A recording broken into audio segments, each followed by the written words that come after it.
This is a review for our first quiz of the year, Operations with Decimals. In this video, I will go over adding and subtracting decimals and then spend some more time on multiplying and then dividing. I'm only going to do one problem for subtraction and addition, and that's this one. You might recognize it as a do now. Jenny paid $28.05 for a sweater. This price included a tax of $2.08. What was the cost of the sweater before the tax was added? So you might have remembered that this is a subtraction problem. So we need to go ahead and subtract, and we know that she paid $28.05. So we have $28.05 minus $2.08. Now these decimals line up nicely here, but you have to remember that if they don't, that you should. Okay, the big mistake I see is the first step. 5 minus 8. Well, we need to do borrowing. We can't borrow from the 0, so we go over to the 8. Borrow from that 8, it's a 7, makes us a 10. Borrow from the 10, it becomes a 9, and now we have 15. So 15 minus 8 is 7. 9 minus 0 is 9. Bring our decimal down. 7 minus 2 is 5. And 2 minus 0 would be 2. So the price of the sweater is $25.97 before tax. Okay, we've moved on to multiplication. Now, as you notice, the decimals don't necessarily, all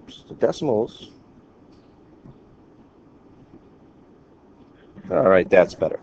Our decimals don't necessarily line up when we multiply. We want to line up the numbers on the right-hand side and just pretend that they are whole numbers.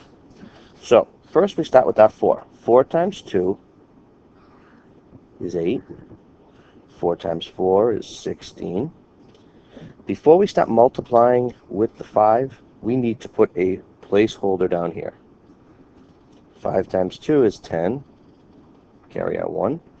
5 times 4 is 20, plus 1, 21. And we add these together. We'll get 8, 6, 2, and 2. Now we have to place the decimal. We count how many digits are after the decimal in both of our factors. And this one has just 1, and this one has 1, 2. So together, that's 3 places. So that's what we put in our answer. We go 1, 2, 3, and here's our answer, 2.268. If you think you need some more practice with multiplication, I will put a few more problems up after this. You can pause the video, and then I'll throw the answers up. You can check your work. Okay, here are 4 problems if you think you need some help with multiplication. Give them a try. I will display the answers in a moment. If you think that you're okay with multiplication, you might want to fast forward a little bit to the division part of the video. So pause the video now, try these problems out, and I'll come back with your answers. Okay, we are back, and here are the answers to your problems. If your digits are correct and the decimals are in the wrong spot, it means that you weren't counting properly with your place values. I'm going to look at the problem right down here. On the bottom left, if you notice, this has 2 decimal places. This has 2. Now, of course, 9 times 5 is 45. You have 4 decimal places that you need to move, but you only have 2 digits, so you need to input these last 2 zeros so you can make it all the way. Okay? Hope you did well with that, and now we're on to division. Okay, you might remember seeing this slide. It's also in your notes. A way to remember division: dirty monkeys smell completely bad. And those, of course, stand for the math terms divide, multiply, subtract, compare, bring down. And after you get to that last step with bring down, you just keep repeating until you have the problem solved. In this problem, we'll try 8 into 3. It doesn't work. 8 into 39. We know that that is 4 times. 4 goes above the 9 because we used it in the problem. We used it as 39. 4 times 8 is 32. Subtract, we get a 7. Now we compare. Is 7 smaller than 8? Yes. So we move on. Bring down our 2.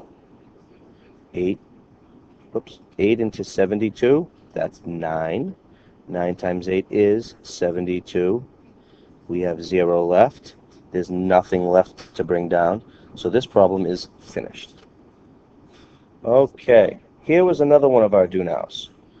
This one is a little bit different because there will be a remainder. So when we divide, we have Diane bought 15 pounds of cheese for $39. How much was the price per pound?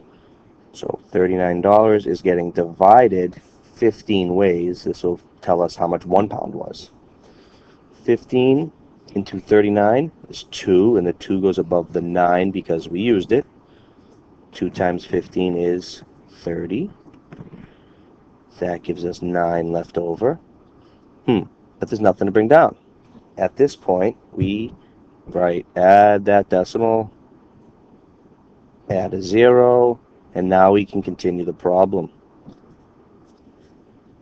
15 into 90, 6.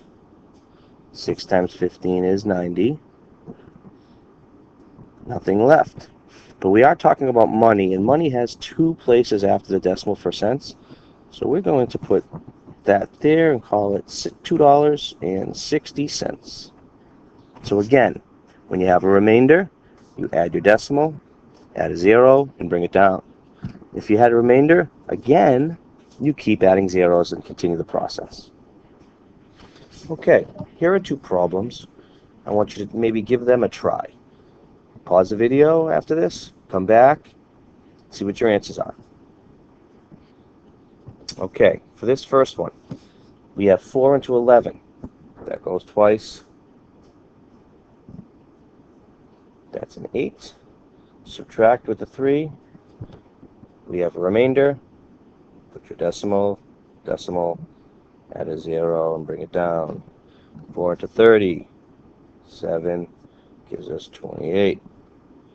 Have 2 left still. Another 0. 4 into 20 is 5. That makes 20, and we are done. So if that's what you got, good work. All right. When a decimal is already in the problem, first thing you need to do is put it right up there, and now forget about it. Pretend that you have 13 in there. 8 cannot go into 1, so let's put a 0 to hold the spot.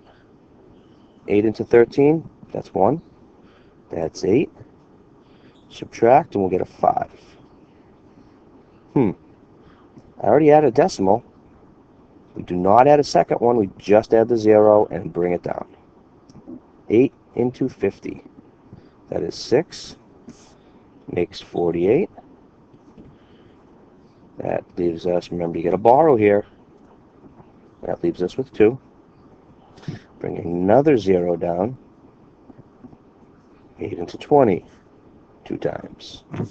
That is 16. That leaves us, again, remember you got to borrow. Leaves us with 4. Another 0.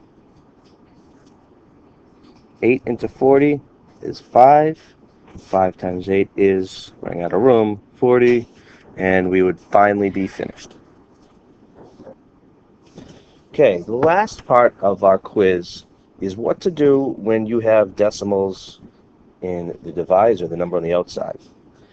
Well, good news is you can't divide with it that way.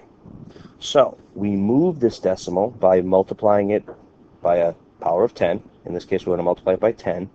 And a little shortcut when you multiply by 10 is this decimal moves 1 place to the right. It's going to go here. And if we multiply that number by 10, we have to multiply our other number by 10. So this decimal is going to move 1 place to the right also. Now that looks a little messy, so I'm going to rewrite it over here. And now I have a whole number, 8 on the outside.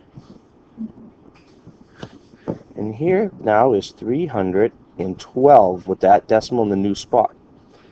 Now if I wanted to, I could put it up my answer. Well, let's try that because we might need it anyway. Now we divide just like we normally do. 8 cannot go into 3, but it can go into 31 3 times. 3 times 8 makes 24. We subtract that. Remember about borrowing. That gives us 7. Bring down a 2. 72.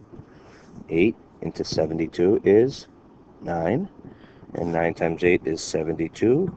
0. Nothing to bring down. We are done. Now at this point, remember, if you had remainders, you would also need to bring them down a 0. And you continue this on and on, just like we were used to. Okay, why don't you give these 3 problems a chance, and then I'll come back and tell you how you did. Okay, here are the answers to the problems, and as you can see, I rewrote them. That way, in the new form after we moved our decimals. If you look up on the first problem up here, we moved it 1 spot, so we move this one spot. So now we have 17 and 170, and this looks kind of messy, so that's why I like to rewrite it over here. And now, in all 3 of these problems, if you notice, the number on the inside did not have a decimal, so we had to add one and then swoop it around some zeros. That's the added level of difficulty that you need to remember on the quiz. Well, good luck. I hope you're going to do well. I hope this helped you, and I'll be making more videos. This isn't the first one I've had, and I think it went pretty well.